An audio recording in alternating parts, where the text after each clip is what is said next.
अब तक इसराइल और अरब स्टेट्स के दरमियान 10 से ज़्यादा वार्स हो चुकी हैं और इन वार्स की वजह से 63,000 से ज़्यादा फ़लस्तीनी शहीद हुए हैं और हज़ारों डॉलर इकोनॉमी का नुकसान हो चुका है। लेकिन अफसोस की बात है कि अब भी कई लोग जंग को तरजीह देते हैं। हमारे प्यारे नबी सल्लल्लाहु अलैहि वसल्लम ने कई जगह पर नमाज और रोज़े पर सुलह करने और अमन कायम करने का हुक्म दिया है। वैसे तो मुसलमानों और यहूदियों के दरमियान ये मसला हज़ारों साल पुराना है, लेकिन इसराइल ने फ़लस्तीन की ज़मीन पर कैसे कब्ज़ा किया, आए इस वीडियो में जानते हैं। This is a map of Palestine in 1946, and this is Palestine in 2023. The drastic change involved the killing of thousands of Palestinians, with millions of others being displaced over the course of over 7 decades. फ़लस्तीन और Israel का मसला 19वीं सदी में शुरू होता है जब यहूदी ज़ायनिस्ट मूवमेंट का आगाज़ करते हैं। इस मूवमेंट के मुताबिक यहूदियों ने ये फैसला किया कि उनके लिए एक अलग रियासत होनी चाहिए। इस मूवमेंट की बुनियाद ज़ायनिस्ट ऑर्गेनाइजेशन ने रखी और इसकी मीटिंग साल 1897 को स्विट्ज़रलैंड के एक शहर बेसल में हुई, जिसकी सरबराही थियोडर हर्ज़ल ने की। थियोडर हर्ज़ल को मॉडर्न ज़ायनिस्ट मूवमेंट का बानी भी माना जाता है। वर्ल्ड वार 1 से पहले फ़लस्तीन पर ऑटोमन एम्पायर की हुकूमत थी। ऑटोमन एम्पायर सेंट्रल पावर यानी जर्मनी का साथ देते हैं, जिसके मुखालिफ साइड पर फ्रांस और ब्रिटिश था।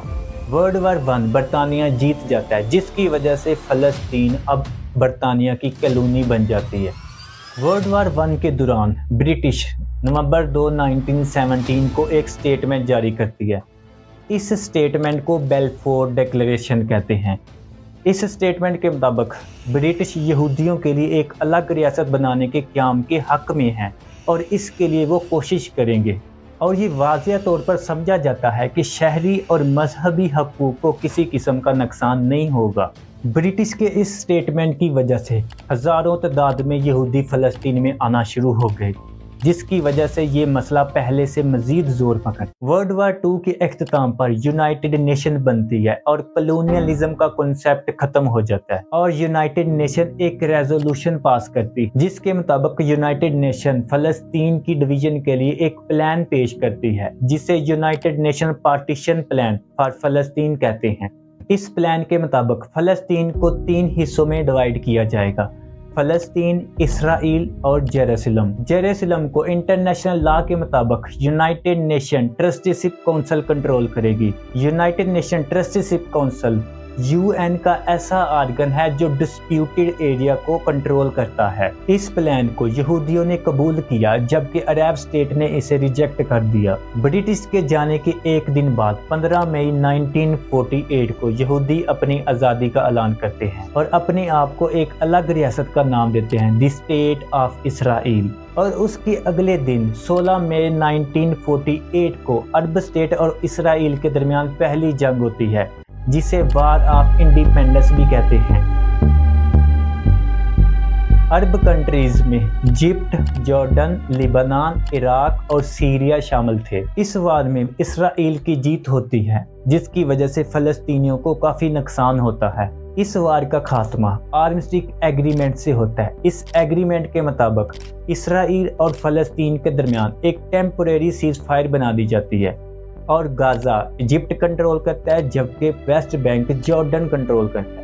और इस जंग की वजह से 7 से 7.5 लाख फ़लस्तीनी अपने ही वतन में बेवतन हो गए, क्योंकि इसराइल ने इस जंग के बाद ज़्यादा इलाका अपने हिस्से में ले लिया था, जिसकी वजह से फ़लस्तीन वहाँ पर रेफ्यूज बनकर रह गए, जिसे फ़लस्तीनियन रेफ्यूजीज़ कहते हैं। और दूसरी तरफ वो यहूदी जो अरब स्टेट में रहते थे, 8.5 लाख यहूदी, उनको अपना घर छोड़ने पर मजबूर किया गया। इस्लाम हमें हरगिज ऐसी तालीम नहीं देता कि माइनॉरिटी पर जुल्म किया जाए। आप सल्लल्लाहु अलैहि वसल्लम ने हमेशा अमन का दर्स दिया। इसी वजह से आप सल्लल्लाहु अलैहि वसल्लम ने यहूदियों के साथ मिसाके मदीना एक पीसफुल एग्रीमेंट किया था। इस वार के बाद फ़लस्तीन में कई लोग मारे जाते रहे और वायलेंस होता रहा।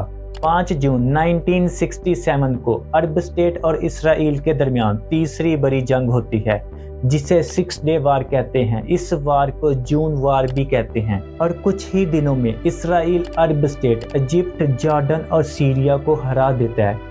और इस जंग की वजह से इसराइल 3 बड़ी जगहों पर कब्जा कर लेता है, जिसमें गोलान हाइट, वेस्ट बैंक का कुछ हिस्सा और सैनिन पेनिनसुला पर कब्जा कर लेता है और कई आम फलस्तीनी और इसराइली लोग मारे जाते हैं।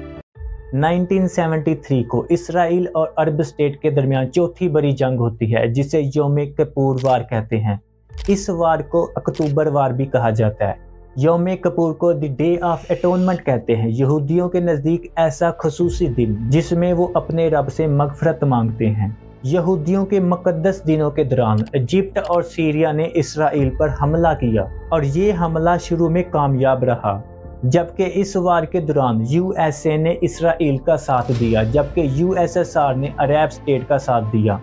इस जंग के 6 साल बाद 1979 को इसराइल और इजिप्ट के दरमियान एक पीस एग्रीमेंट होता है, जिसे इजिप्ट इसराइल पीस ट्रीटी कहते हैं।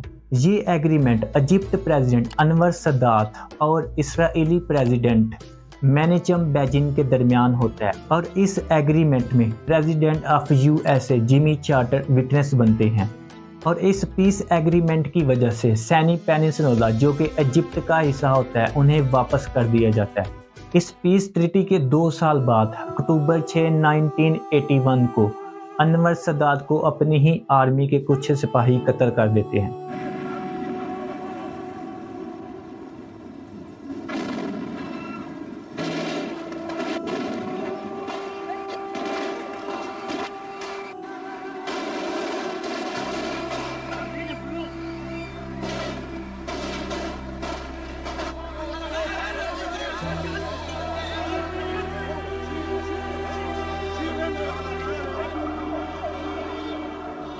आठ दिसंबर 1987 को गाजा में एक इसराइली ट्रक ड्राइवर से 4 फलस्तीनी कत्ल हो जाते हैं और इसकी वजह से इसराइल में एक नॉन वायलेंट मूवमेंट का आगाज़ होता है, जिसे फर्स्ट इंतिफादा कहते हैं।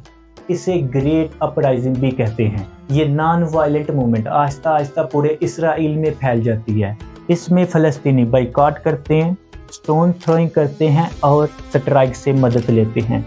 ये एक पुरसुकून प्रोटेस्ट था। इस इंतफादा की वजह से इसराइल और फ़लस्तीनियन नेशनल अथॉरिटी के दरमियान एक एग्रीमेंट होता है, जिसे ओस्लो अकॉर्ड कहते हैं। इस एग्रीमेंट में वेस्ट बैंक को 3 हिस्सों में डिवाइड किया जाता है। पहला एरिया जिस पर फ़लस्तीन का कंट्रोल होगा, दूसरा एरिया जिस पर फ़लस्तीन और इसराइल दोनों का कंट्रोल होगा, जबकि तीसरा हिस्सा जिसमें इसराइल का कंट्रोल होगा। और हज़ारों की तादाद में फ़लस्तीनियों को जेलों से रहा किया जाता है। लेकिन इस अकॉर्ड ने बड़े मसाइल को हल ना किया, जैसे जेरूसलम और बॉर्डर का मसला। इस इंतफादा के दौरान 1987 को फ़लस्तीन में एक नया ग्रुप हमास बनता है। अब फ़लस्तीन में 2 ग्रुप मौजूद हैं, the Fatah and the Hamas.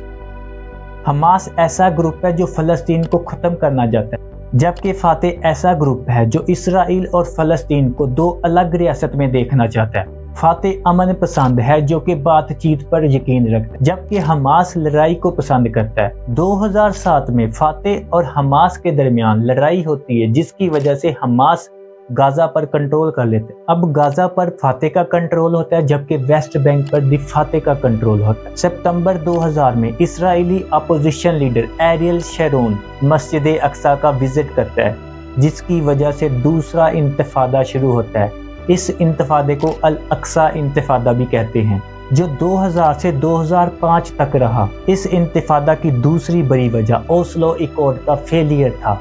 Oslo accord agreement होने के बावजूद इसराइल वेस्ट बैंक और गाजा के कई हिस्सों पर कंट्रोल करता जा रहा था और इस इत्तफादा में सुसाइड बम्बिंग, शूटिंग और अटैक से काम लिया जाता है, जबकि इसराइल मिलिट्री के जरिए जवाब देता है, जिसकी वजह से हजारों फ़लस्तीनी और इसराइली अपनी जानें खो बैठते हैं। इस वायलेंस को खत्म करने के लिए यूनाइटेड नेशन और यूरोपियन यूनियन शामिल होती है, जिसकी वजह से वेस्ट बैंक और इसराइल के दरमियान एक सेपरेशन वाल बनाई जाती है, जिसे अपार्थाइड वाल कहते हैं। इसके बाद इसराइल और हमास के दरमियान कई वार्स होती रही, जो कि आज भी जारी हैं।